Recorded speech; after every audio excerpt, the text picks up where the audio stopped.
You see right here, one morning, one day, I was thinking, I was wondering, would this ever grow bigger?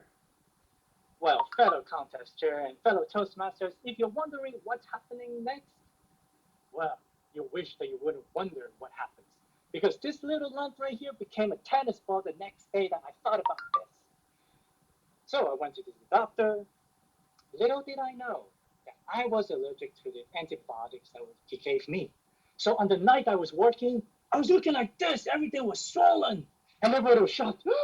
Are you okay? Like, shouldn't you go see the doctor or go to the hospital? Ugh. And I scared my students on that day. They were adults. Of course, after teaching them, that's when I went to the emergency room. But this episode has given me a few awakening moments. While I was laying on the bed in the hospital, I was thinking, one, well, I was working full time, doing information system. Then nighttime, I was teaching part time to adults, and then go back to work until 3 a.m. in the morning. Plus, weekends, I teach private lessons. Barely have 3 hours of sleep. And I was wondering, all this to pay off debt. And then the guy next to me, an elderly, he said, psst, psst, hey, I haven't seen a young man in this room for a very long time. You are the first one. And I was looking around. Everybody was 60s, 50s, 70s. I was the only 21-year-old in the room. What am I doing with my life?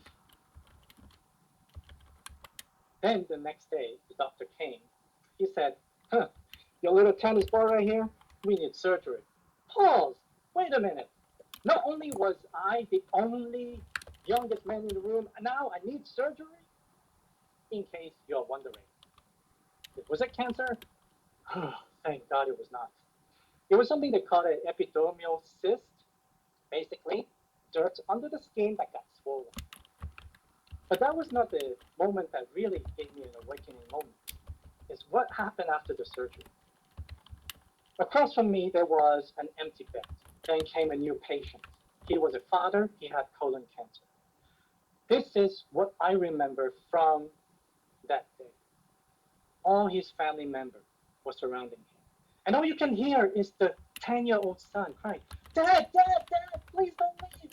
I'll do anything so you can stay alive. Sadly, he passed away that afternoon. It gets me to wonder, is this how I want to end up?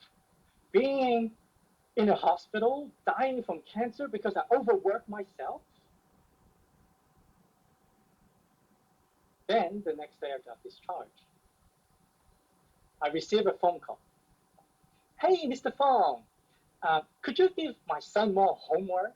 And also, can you come today so that we can have lesson? I'm like, you're kidding me, right, lady? I just got out of the hospital. Why you want me to give more homework to your son? What's wrong with you? That's what I wish I could have told him. But instead, this is what I did. I hung up. This episode made me realize that my life has been just paying off debt and work. I need more pauses in my life. And the answer is Christmas. Yes, I know not everyone celebrates Christmas. But you see, I grew up in France. Christmas is important to me. There's a tree, there's the snow, there's the gift. And so, starting from that year, every single Christmas, I made sure that one, I build up my Christmas decorations. Two, is that I have 12 days of Christmas. Yes, not one, not two. I make sure it's 12 because of the song, 12 days of Christmas.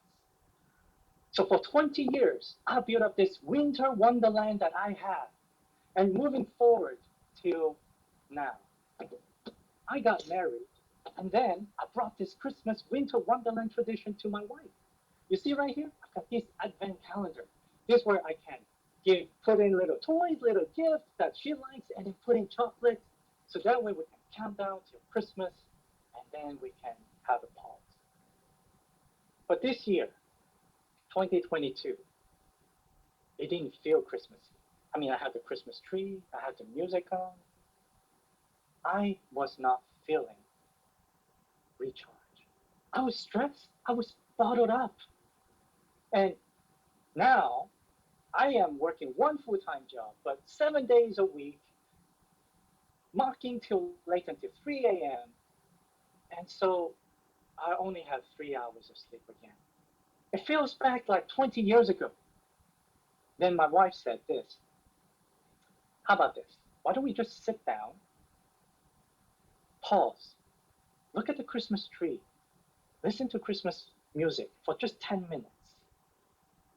And so, all right, I sat down, paused, and I started to wonder, wait, what are the things that we can do together? Maybe she can do art craft and me next to it building models. That 10 minutes made me more alive than anything else.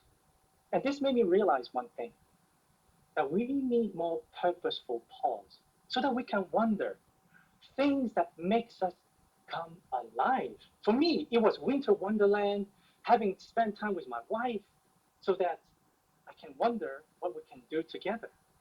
But don't you feel lately that everything is being cooked up, everything's being stressed because of pandemic, because of work stress, and at this moment, if you are lost in your stress, please pause for 10 minutes and then get into your wonderland.